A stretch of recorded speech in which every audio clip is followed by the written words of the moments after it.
next speaker is Dr. Joel Sherrill of OAR, who's going to talk about RTEMS, and I wish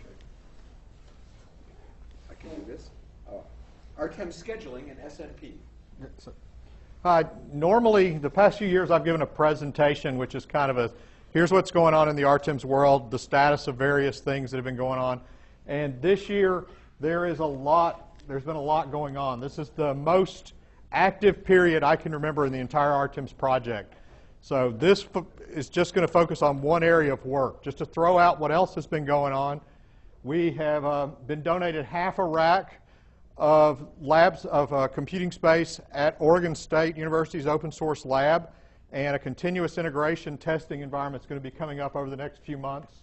Every check-in will get tested against, at least built against all 175 BSPs, and tests will be run against all, and all results will be logged. We also have an update of the TCP/IP stack, which is now pinging on IPv4 and IPv6. It also includes quality of service and packet filtering. The JFFS2 is now in the tree. There's a number of other things that have been going on. Dynamic loading is now suitable for use, although apparently it needs some optimization. But the big thing that's happened over the past few years is the symmetric multiprocessing support. There's a lot of activity and a lot of challenges that are coming with it. So what's happened as we've gone along is we've learned that there's a lot to do, and it's kind of recast our idea of what RTEMS is internally. So for the first time since really it's been written, started to recast. We didn't really redo any software. We just started to rephrase how we look at it. The first thing to think about is, what is RTEMS schedule? RTEMS is a multi-threaded single process operating system. And if you want to think about it in Unix and POSIX terms, it is a Unix process with pretty much every POSIX call you want that it does not include fork and exec. So it is POSIX 52 if you want to think about it that way. It has enough POSIX to run things like Python, Lua, network time protocol. All of the standard source off the net will run fine. That doesn't assume fork and exec. But what does it really manage? Internally, and this is really a throwback to the early days of RTEMS, the E is for executive. And executive used to stand for a task set scheduler. Internally, that's really all RTEMS is doing, is managing a set of tasks, and then you block on the task and you wait for things. So what we're really doing is talking about the fact that threads change state, and then we have multiple algorithms to manage them. So this is now kind of the new internal view of RTEMS, although it doesn't change a line of code at all. It's just a different way of thinking about it. What you really have is, on a single processor system, is one thread executing. You have one set of multiple ready tasks, and then the tasks block and unblock, waiting for various things to happen. And across the bottom, we're showing what's changing with by going to symmetric multiprocessing. We still have lots of sets of potentially blocked threads. So threads block waiting on mutexes, message queues, delays, whatever they're blocking for. But the number of sets doesn't change. We still effectively have one pool of threads that can potentially execute. So this didn't change. What's changed is we have to now allocate, we have one set of n threads that we have to now allocate across the multiple cores. So what this means is that we need different scheduling algorithms that are optimized to work in symmetric multiprocessing environments versus uniprocessor environments. And we had what probably was an optimal uniprocessor scheduling algorithm, which if you catch me offline, I can tell you exactly how many loads, stores, and operations it took to actually do everything. But multiprocessing scheduling is a little more of an open research topic. So what we've gone to is now we have the idea of a thread set. And the job of the scheduler is to manage this ready set of threads as an arbitrary collection, a set, a map, a tree, a linked list, however he manages this. And the scheduler makes decisions about which threads to execute. So we've basically continued the object-oriented architecture we've always had internally, and now we have different scheduling algorithms. So we have a scheduling framework inside of RTEMS. In RTEMS 4.10 and older, there was one scheduling algorithm. So now I think there are 6 in the tree. with a couple more coming online as part of some work that's going on now. So what is a scheduler? A scheduler is just an algorithm that picks which threads should be assigned to which cores. And when you look at the way RTEMS is internally, threads change state, and the scheduler needs to make a decision about what to do as a side effect of that. So we're really at a low level. So when a thread, let's say, is created, when it's created, it could go into the ready state, and it could need to become an executing thread. So you have made a change to the state, the set of threads, and it needs to be evaluated. And what that means is dependent on the algorithm. So when a current thread is running and it blocks, you've got to find another thread to execute. That changes the set of executing threads. So there are events that there are events that occur in the life of various tasks, and when those events occur, the scheduling framework is invoked, and depending on the algorithm that's plugged in, a different set of decision logic is made. Now, why is this important? It's important because on a uniprocessor system, you can use, primarily you're going to use a deterministic priority-based scheduling algorithm, but we also support earliest deadline first and constant bandwidth server. So you can pick different types of thread scheduling algorithms, even on a uniprocessor system. Just like VxWorks and RTEMS, when you compile your application, you set some pound defines that turn on and off features. Picking the scheduler is picked at application link time. So what this does is it tinkers a little bit. You change the algorithm behavior, and that determines what order the task will execute in, how they will be selected. And it has impact on the time and memory requirements because each algorithm has a different order, and some of them have bookkeeping information. The other cool thing this lets you do is if your project, especially, this isn't as much a uniprocessor problem as it is an SMP problem. If you decide for your application that you want to allocate threads according to a completely different rule set on an SMP system, you can write your own scheduler. The main reason I think you might want to do that is because I think there's still a lot of open research on how to allocate threads to different cores in a multi-processing system, and we've provided the framework to do it. So the first thing to remember is that most schedulers and RTOSs are pretty much the same. You have priority, you have preemption, and you have time slicing, and that's it. All the scheduler does is make sure that the most important thread that's ready to execute actually does. So occasionally you can disable preemption on a per thread basis, and there's time slicing. And pretty much every RTOS that is worth considering on a real application is going to have a scheduler that looks like this, and it's going to have these features. So I mean, RTEMS isn't unique on that. The historic RTEMS scheduler now has a name called the Deterministic Priority Scheduler. This is pretty much an optimal algorithm for 256 priorities. It's one FIFO per priority, and there's a bitmap to tell you which priorities have threads ready. This is the scheduler that's always been there, and it's still the default. But, like we heard earlier today, there are a lot of low memory attractive targets now, target hardware to run your board on. This scheduler is a simple linked list that implements the same logical algorithm, but it takes very low memory because all the tasks are kept on one list instead of on 256 lists. So it saves you 3K of memory.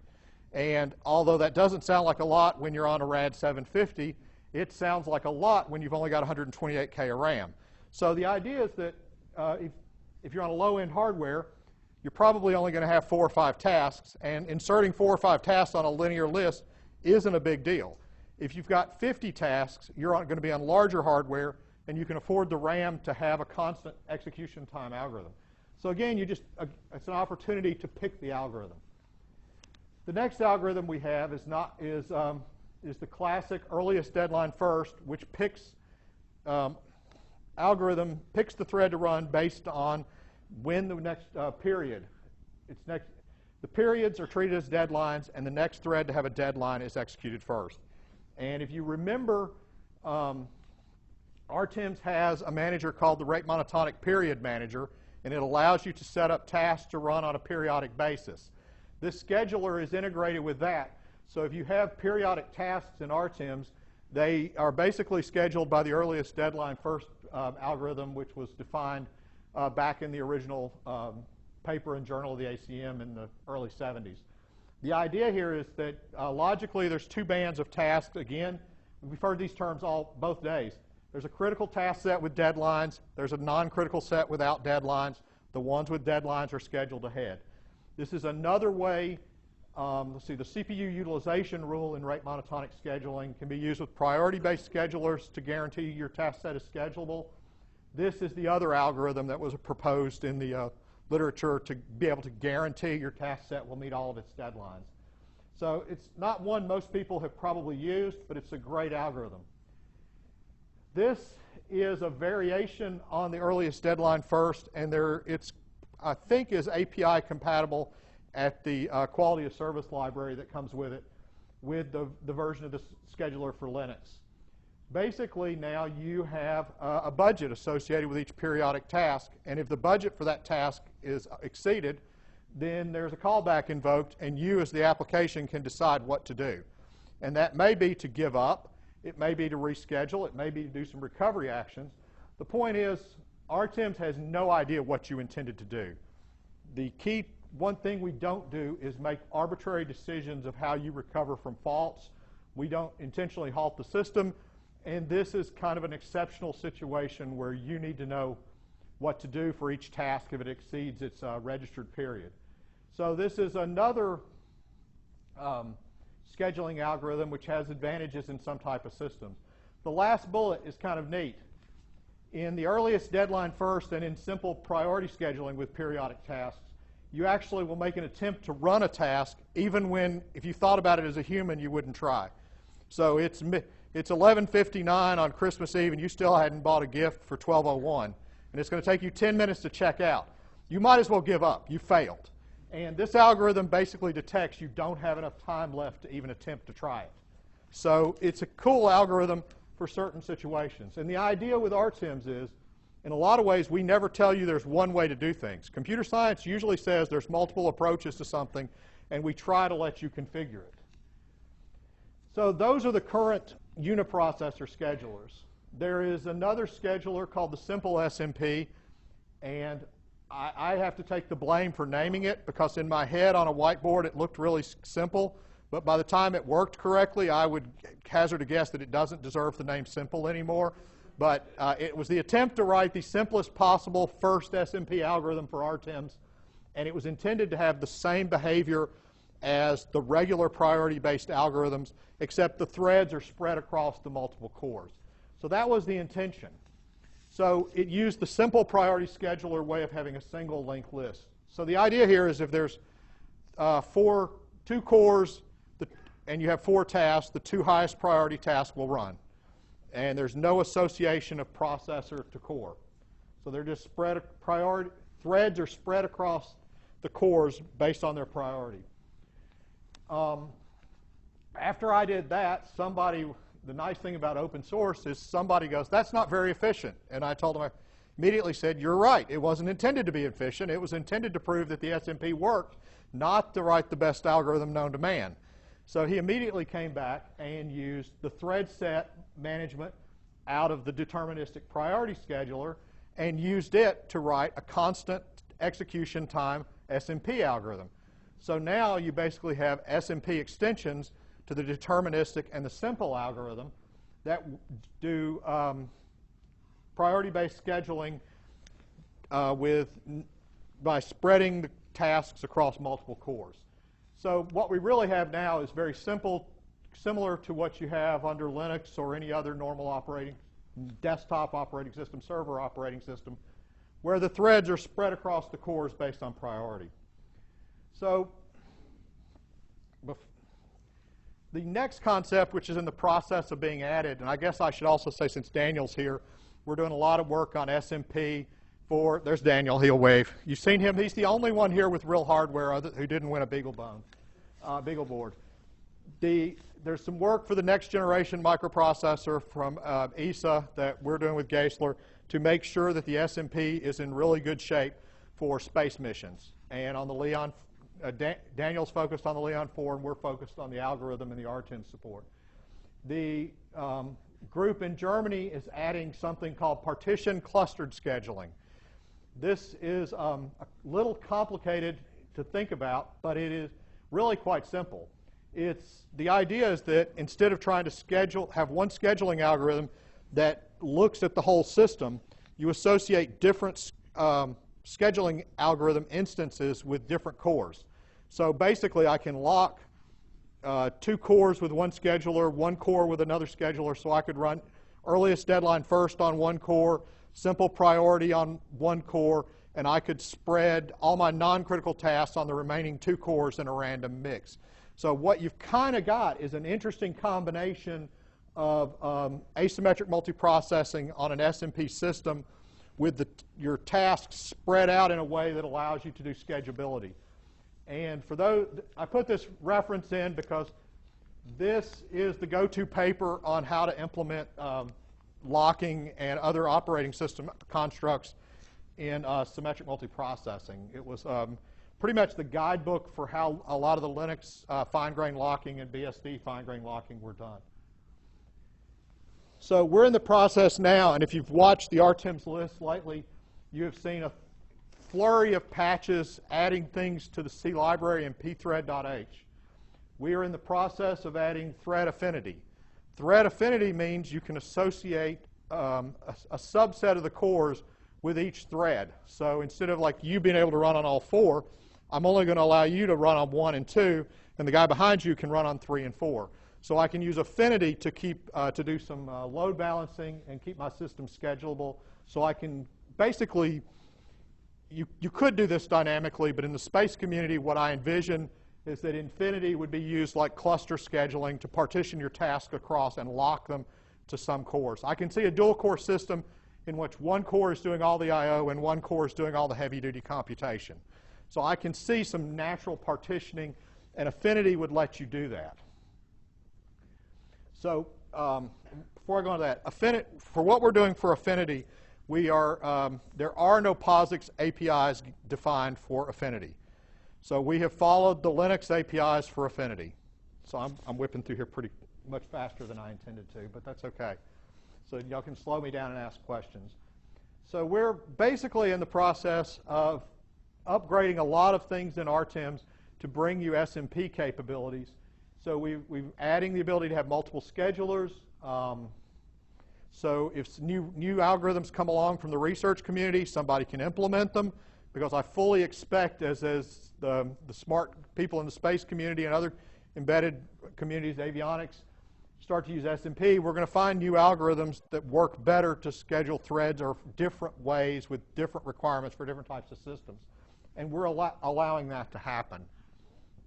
The other thing, which I don't think I have a slide on, is we also have something called a scheduler simulator, where you can test a scheduling algorithm on your desktop without actually, you can write use cases in scripts and not actually try to write real code for target hardware and debug the algorithm on target hardware. Because remember, all the algorithm is doing is selecting which threads get allocated to which core. How those threads get spread across, in reality, is a mechanical detail, and the important thing from the algorithm selection is that it's making the right decisions. So for the SMP application challenges, I threw these in, and this list keeps growing. SMP adds a new level of complexity. That word keeps coming up in all of these presentations, and SMP is another area of complexity. And it doesn't matter whether you're doing time and space partitioning or Linux-based system or a real single-process, multi-threaded operating system with RTEMS. The first thing that happens is you have true concurrency. So that means that where before really one processor was simulating running multiple threads at the same time, now you really are running 2 threads in parallel. And if there was an opportunity for a critical section to occur in a uniprocessor system, you were all but guaranteed to hit them more frequently. But they're cost effective for performance improvements. There's a bunch of threading behavior assumptions that are likely to be violated. And if you ever made a critical section mistake, now it's not a matter of getting an interrupt at the wrong time. It's the unlucky situation of actually having the thread you were protecting yourself from running on another core at the same time. So you have many more opportunities for latent bugs in existing software to show up. And I'm not trying to scare you. I'm just trying to say that looking at code and knowing how the applications we've worked on, there are things that are going to break. So the key thing to keep in mind is, in reality, we only had one task running and an interrupt occurring. And no matter how complicated the system was, a uniprocessor system, that's all it really had to deal with. The good thing is, all the architectures I've seen so far have been focused on passing data by messages. And message-based systems generally tend to avoid some of these problems. So the first thing is race conditions. Basically, if you had race conditions before, now there's a lot more things running down the road at the same time, so you're a lot more likely to hit them. So the second thing is a little more subtle. I mean, I've worked on a lot of systems that assumed that there was a high priority thread that, say, read all the I/O in at a certain rate, and it knew when it ran that nothing else happened at the same time. So the highest priority thread could run to completion without blocking, and it had no competition, and for a lot of purposes, it did not have to lock anything. Well, now if you've got a second core, it's not the only thing running.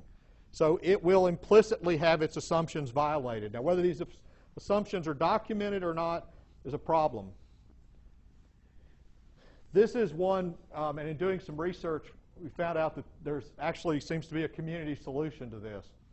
So in RTEMS and in VxWorks, you had the ability to, I think VxWorks called it schedule or lock. We called it disable preemption. But either way, you weren't going to get a context switch for a period of time. Well, guess what? It doesn't matter whether you're going to be switched out or not. There's still somebody running on the other thread. So this is also similar, on the other core. So another thread is running, again, in true parallelism. We've gone from concurrency to true parallelism.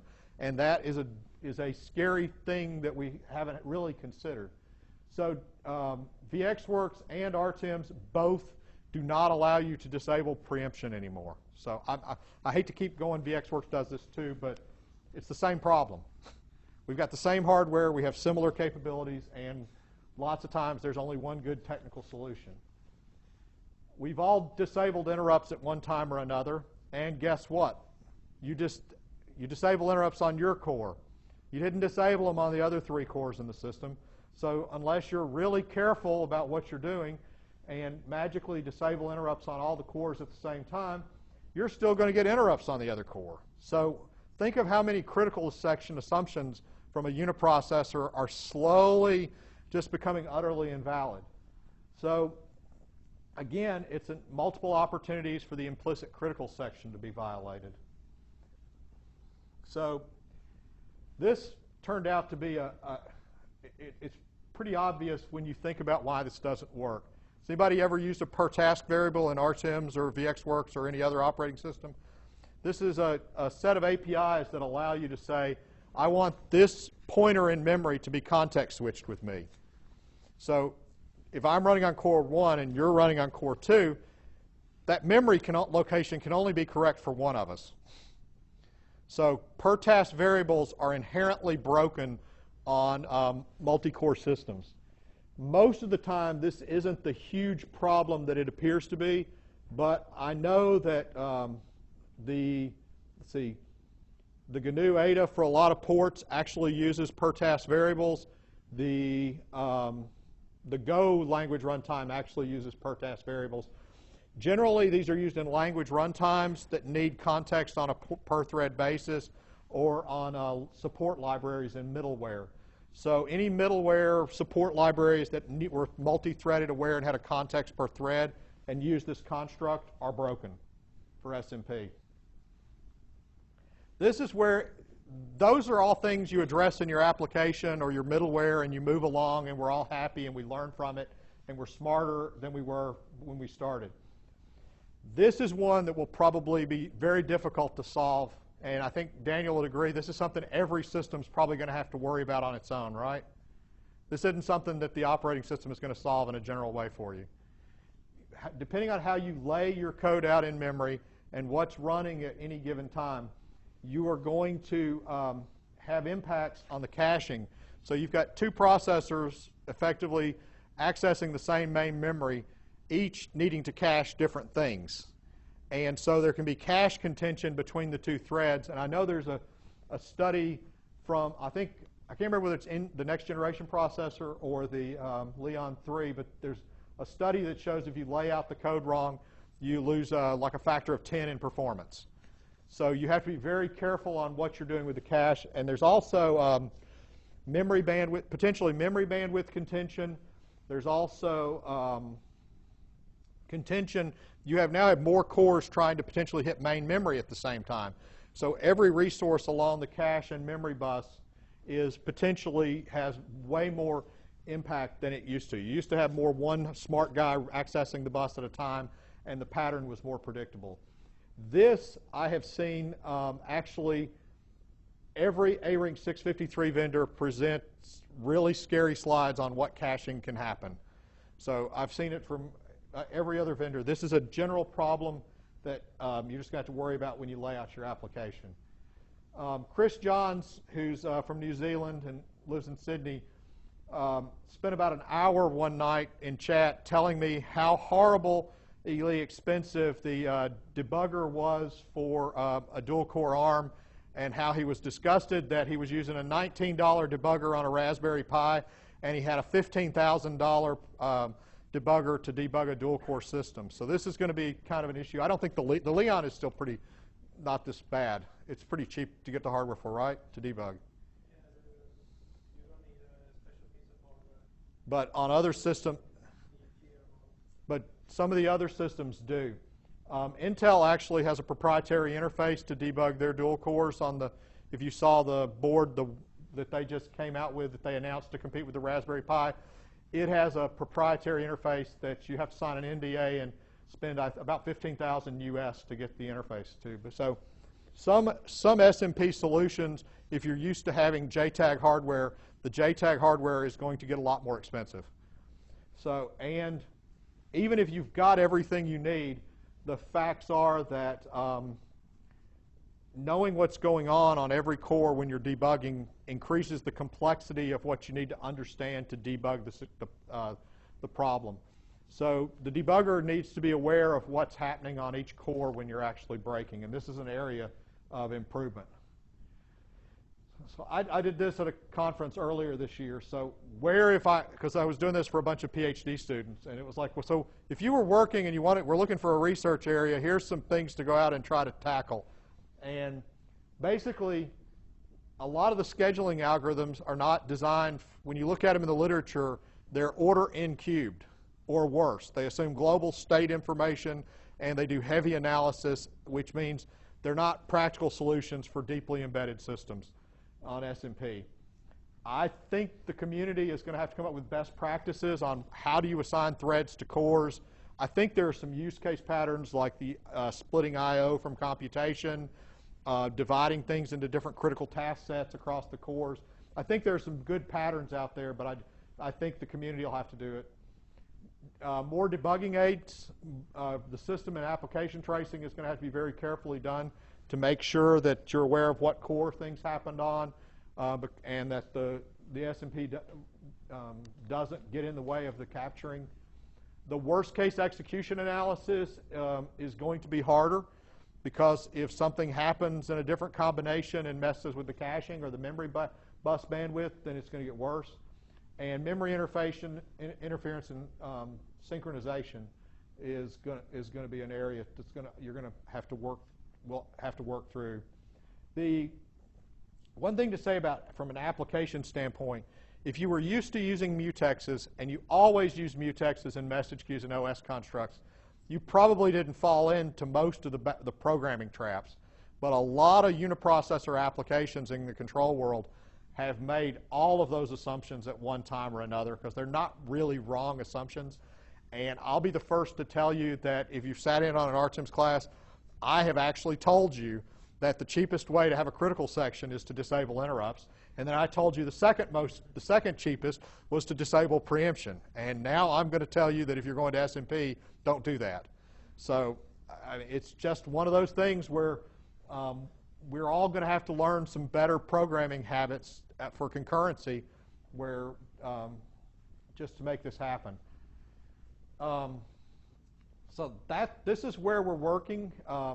This is a real active area.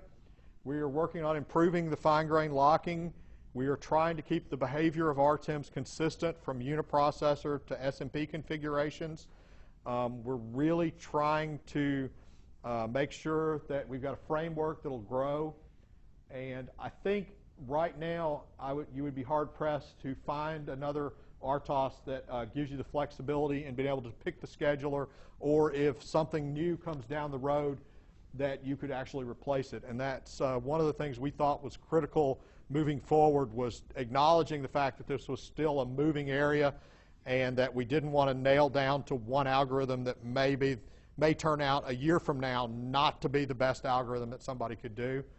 And with the scheduler simulator is designed to help researchers try to run use cases through their algorithms that they propose, so we can find out if an algorithm is good before we go to the trouble to actually embed it in the operating system and then try to write full coverage test code, because we aim for full instruction and full branch coverage. So the last thing I personally want to do is write tests for an algorithm that's not worth having in the system to begin with. So we want to find out if the algorithm works before we worry about testing it into I guess it's a TR level thing. Get rid of it while it's young before you've got a lot invested in it. So that's pretty much, this is where the SMP is headed. And there should be a release with, I guess, I know what I didn't say. The Leon 3 and 4 are running all the existing SMP tests, which give real close to full coverage, which is in now. You've run those. It currently supports the ARM. I think it runs on the ARM Zinc and on the ARM RealView, which is an ARM reference board from ARM systems themselves. It currently runs on the PowerPC Q or IQ and on a PC. And at the moment, so that's ARM, PowerPC, x86, and what most people in the room care about, the Leon. But from my perspective, I think from the general RTEMS community, that's probably the only 4 architectures anybody really cares about from an SMP perspective. Even though we support 18 architectures, I don't think the other 14 are particularly likely candidates other than MIPS. And I don't know anybody chomping at the bit for that one right now. So that's where SMP is in RTEMS. So if there's any questions, or any of the other open projects, or any other thing you've seen hints on, just ask. There's a It's actually good to be passing out dissertation topics. Hi, so I'm not in your area at all, and I just want to know what your use of the word thread means in your world. Okay. That's a good question, because unfortunately the terminology gets thrown all around the world. In our world, we use the POSIX term for process, which is a process which means generally one or more threads of execution in their own address space. So when we say thread, you can have multiple threads executing concurrently inside one address space. And unfortunately, I use the word task and thread interchangeably, because depending on which programming interface you're using, like Ada, I think Java calls them threads, tasks. No, he's walked out. So I can be wrong then. Ada calls them tasks, POSIX calls them threads, other APIs call them tasks or threads. ARINC 653 calls them processes, and they're not the same as POSIX processes. And I asked the question, they said they didn't want to confuse them with Ada tasks, which I thought was funny, because then they confused them with POSIX processes, which is even worse. So that's the idea, is that threads compete within one address space and so threads share an address space. Any other questions? Okay, thank you. Thanks.